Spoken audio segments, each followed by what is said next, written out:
Praise the Lord, my dear friends. We are on the 13th Sunday in Ordinary Time. And today in the Gospel, we see Jesus saying, "Whoever does not take his cross and follow me is not worthy of me." What does he actually mean when he says that we need to take our crosses? It's possible that we might think that crosses in life would mean a lot of sufferings and difficult situations. And so, some of us may say that we do not know what are our crosses because life is apparently peaceful and joyful. What was the cross for Jesus? Last Sunday, we talked about the three convictions that Jesus had. Jesus knew very well about his identity, and as a result, he was clear of his purpose. When a person is very clear of his or her identity, that person's purpose in life will also be clear. When Jesus was so clear about his identity as the Son of God, the purpose in his life, that was to save the humanity according to the will of the Heavenly Father, was also clear to him. When his identity and purpose was clear, then Jesus also knew that God the Father had given him all the graces that are required for him to continue doing the ministry that was entrusted to him, even if it involved going to the cross. So what was cross for him? Cross was the challenge that he faced in his effort in the exact fulfillment of the responsibility that was entrusted to him. And that's exactly the way we need to understand cross as well.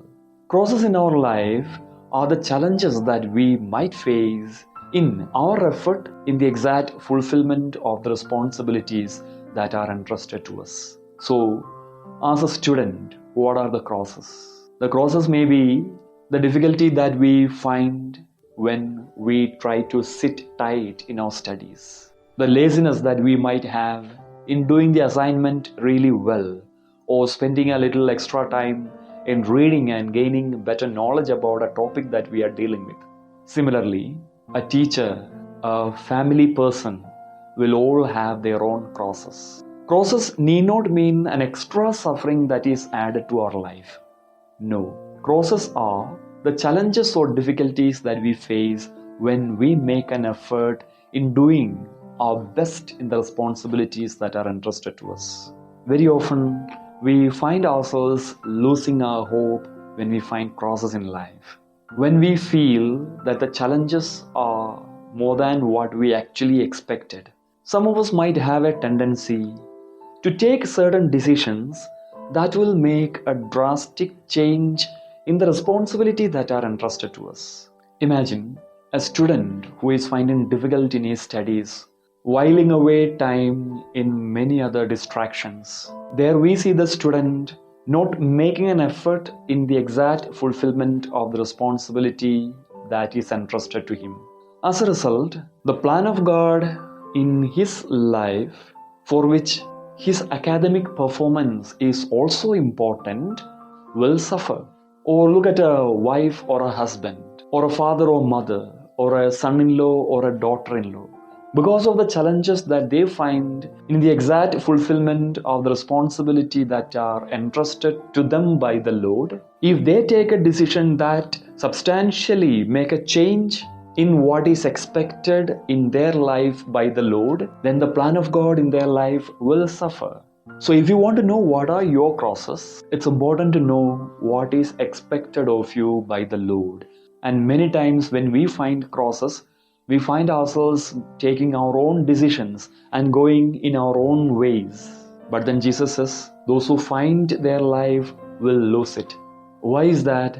Because the Lord has a plan for you. The Lord knows why He has given you this husband or this wife, this father or this mother, or this father-in-law or that mother-in-law, or that set of students or that teacher, and so on. And when the decision that you take make you cut off from those individuals, then how will the plan of God work out in your life? So that's why He says those who find their life will lose it. What will they lose? They will lose the exact plan of God which the Lord had in mind even before they were born. Because Jeremiah 29 verse 11 says, I know the plans I have for you, plans for your prosperity, not for destruction. But then, in order to allow the plan of God to work out in our life, it is important that we understand and accept the crosses that come on our way. Let us look at Jesus. What was the responsibility that was entrusted to him? To save the humanity. And what was the challenge that he faced? Of course, the cross. And that is why in Matthew chapter 26, verse 36 onwards, we see Jesus praying in the Garden of Gethsemane. It's interesting to notice the way he prayed. We see Jesus asking the disciples to keep watch and pray, and then moving a little ahead, praying to the Father. Jesus said, Father, if it is your will, take this chalice away from me. But then not my will, let your will be done. Jesus found the cross really a challenge there. So he was asking the Father to take it away. But after praying for a while, he came back and interacted with the disciples and went back the second time. And the second time we see Jesus saying, My Father, if this cannot pass unless I drink it, let your will be done. We can see a progress in his conformity to the divine will here. First, he was asking the Father to take it away, but still submitting himself to the divine will. Second, we see him more resolute in accepting the plan of God. He says, If this cannot pass unless I drink, let your will be done. And then he came back to the disciples and then went back the third time. After spending a little more time in prayer, when he came back the third time to the disciples, we see Jesus saying, Get up, let us be going. My betrayer is at hand. Going to where? Going to the cross. He was ready to accept the cross. So that kind of a conformity to the divine will is required in our life too. Conformity to the divine will does not come when crosses are being taken away gradually. Instead, conformity to the divine will come when we understand and accept that accepting this cross is necessary for the plan of God to work out in our life beautifully. And that is why in the second reading from the letter of St. Paul to the Romans, we read, Don't you know that all of us who are baptized into Christ are baptized into his death? And then he says that we are buried with Christ in his death. And therefore, as Christ was raised from death, we too will walk in newness of life. So this freshness of life, this new life, etc. is possible only when we bury ourselves with Christ in his death. And what is this death that St. Paul is talking about?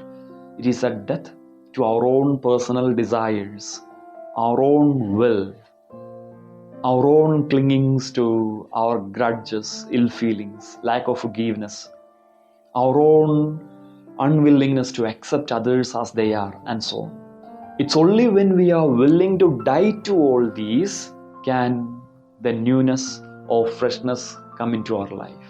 And Jesus says again in the Gospel, even a cup of cold water that is given to a person will not be forgotten. How much more blessings will come into our life when we are willing to let go our own personal desires and our will in order to reconcile with others or in order to accept others as they are, and so on. In the first reading from the second book of Kings, we see how Elisha was treated with a lot of hospitality by a wealthy woman. And then she received her reward. The Lord takes into account every effort that we make in dying to ourselves. So my dear friends, let us also look into ourselves and see if we too need to die to ourselves. So my dear friends, let us also look into ourselves and see what exactly is the responsibility that is entrusted to us. And what are the challenges that we need to face for the exact fulfillment of those responsibilities? May God bless each one of us.